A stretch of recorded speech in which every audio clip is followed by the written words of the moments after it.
जमीन में ये वादा करके जाता हूं, मेरे बड़े भाई एक बार चुनाव जीत जाए फिर यहां जलसा करने के लिए आएंगे, और ये आपके आशीर्वाद के बिना होने वाला नहीं। साथियों, मैं दो चार बातें आपके बीच में रखूं उसके पहले, सबसे पहले तो जिनको भारी मतों से जिताने के लिए हम और आप तमाम लोग आए हैं, ऐसे बिश्नोई साहब के लिए जबरदस्त तालियां हो जाए। मंच पर उपस्थित सभी सम्माननीय साथी हैं, कोई एनएसयूआई से, कोई यूथ कांग्रेस से, कोई सेवा दल से, कोई महिला कांग्रेस से, कोई SC ST OBC minority department से, किसान कांग्रेस से, कांग्रेस पार्टी के सभी फ्रंटल और सेल के साथी, वो भी साथी जो डॉक्टर भीमराव बाबा साहब अम्बेडकर के मिशन में लगे हैं, उन तमाम साथियों का, मेरी बहनों का, माताओं का, बुजुर्ग साथियों का, युवा दोस्तों का, जो सरपंच है, पदाधिकारी है, ग्राम पंचायत के सदस्य है, तालुका जिला में डेलीगेट है, पार्षद है, तमाम साथियों का मैं दिल से शुक्रिया अदा करता हूं कि मुझे आपके बीच में यहां पर आमंत्रित किया मेरी बात कहने के लिए। साथियों, राजस्थान का ये चुनाव, राजस्थान का चुनाव एक कारण से बहुत ही महत्वपूर्ण है।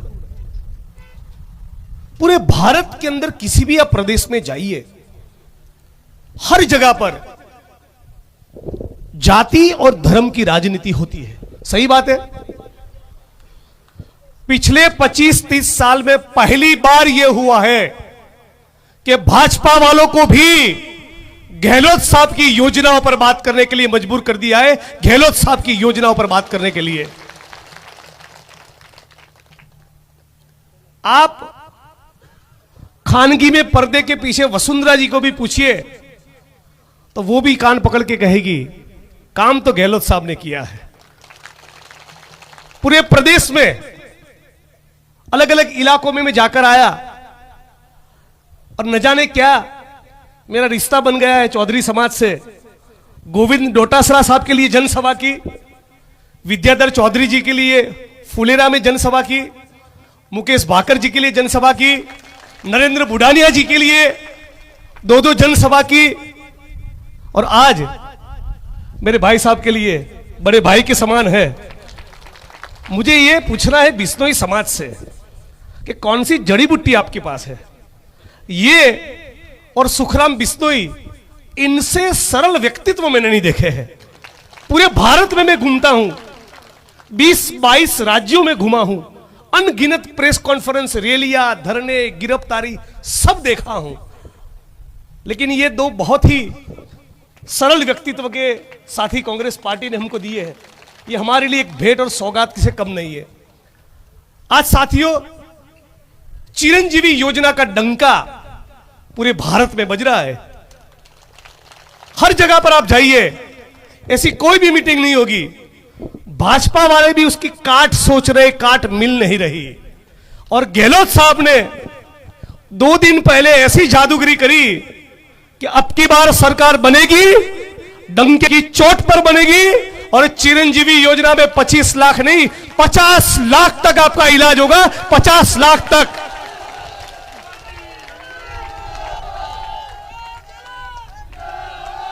मैं गुजरात का एक बहुत ही झूठा आदमी है,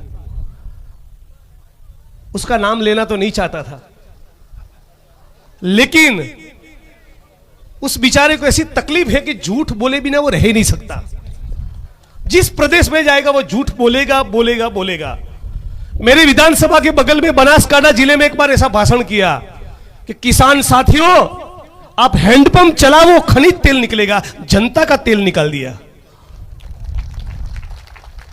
इनको जब पूछा पत्रकारों ने कि बेरोजगारी तो सबसे बड़ा सवाल है, बेरोजगारी मुद्दे पर आप क्या कहना चाहते हैं, राजस्थान में कितने लोगों को रोजगार देंगे, है कि नहीं बेरोजगारी सबसे बड़ा सवाल।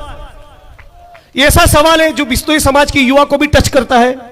जाट हो, गुर्जर हो, राजपूत हो, मीणा हो, मेघवाल हो, रेगर हो, सभी जाति और धर्म के भारत में करोड़ों लोग बेरोजगार है। मोदी साहब ने कहा था हर साल 2 करोड़ रोजगार दूंगा, 9.5 साल हो गए, 18 से 20 करोड़ को रोजगार देना था। युवा साथियों ने नहीं कहा था कि मोदी साहब रोजगार दो, उन्होंने सामने से कहा था कि मेरे पास 56 इंच का सीना है, मैं सबको 2 करोड़ रोजगार दूंगा। जीएसटी, नोटबंदी और कोरोना में जो सत्यानाश किया, उसके कारण उल्टा 6 करोड़ लोगों के रोजगार छीन गए। इस बात को समझ लीजिए। अब इनको पूछे कि चलिए भाई, जो होना तो हो गया, आपको माफ कर देते हैं, अब तो बताइए कैसे 18 करोड़ रोजगार देंगे? कोई जवाब नहीं है। लेकिन साथियों, डंके की चोट पर कह रहा हूं, जिसको भी आरटीआई सूचना के कानून के तहत एप्लीकेशन डालना है डाल दीजिए। राजस्थान के अंदर अशोक गहलोत साहब की सरकार के दौरान 90 लाख लोगों को मनरेगा में रोजगार मिला है। 90 लाख लोगों को। सरकारी नौकरियों में 3 लाख लोगों की भर्ती हुई, जिसमें से 1,56,000 लोग काम पे लग चुके हैं, पदों पर बैठ चुके हैं, उनकी नियुक्तियां हो चुकी है। तो 3 लाख लोगों को हम रोजगार दे चुके हैं। तो भाजपा वालों को यह कहना चाहिए था कि हमारी सरकार बनेगी तो 5 लाख देंगे। उल्टा यह कह रहे कि हम लोग 2.5 लाख को देंगे। अरे 90 लाख रोजगार तो यहां पर मनरेगा में मिले हैं, 3 लाख तो सरकारी नौकरियां मिली है, 25 लाख रुपया का चिरंजीवी अब 50 लाख का होने जा रहा है। महंगाई राहत कैंप खुले हैं, इंदिरा रसोई बनी है, आपको लुटने वाले 1800 के करीब भ्रष्ट अधिकारियों को जेल में डाला है, बेटियों को सुरक्षा मिली है, बेटियों को स्कूटी मिली है, महिलाओं को जो उज्ज्वला का लाभ लेती है उन तमाम महिलाओं को 500 रुपये में गैस का सिलेंडर मिला है। ऐसा काम किसी एक सरकार का तो दिखाइए। और अब मोदी साहब ये कह रहे हैं, भाजपा वाले ये कह रहे हैं कि हमारी सरकार बनी तो 450 रुपये में गैस का सिलेंडर देंगे। मेरी बहनों और माताओं सुनिएगा, और पूरे प्रदेश के एक एक गांव के एक एक तहसील में, एक एक गांव में, एक एक दानी तक ये मैसेज पहुंचाना है कि यदि आप सचमुच 450 रुपये में गैस का सिलेंडर देना चाहते, बगल में गुजरात है, आपकी सरकार है, दीजिए ना, कौन रोक रहा है? उत्तर प्रदेश में आपकी सरकार है, वहां पर दीजिए। केंद्र में भाजपा की सरकार है, वहां पर दीजिए। राजस्थान में 450 रुपये में देना चाहते हैं और गुजरात में देना चाहते हैं 1200 रुपये में। किसको बेवकूफ बना रहे हो? तो इनके जुमलों को समझना है।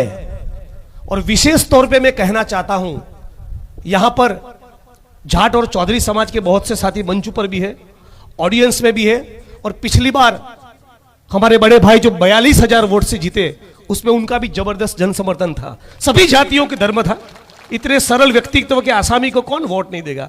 सर जी, मेरा राशन कार्ड यहां होता तो भी मेरा वोट आपको ही जाता।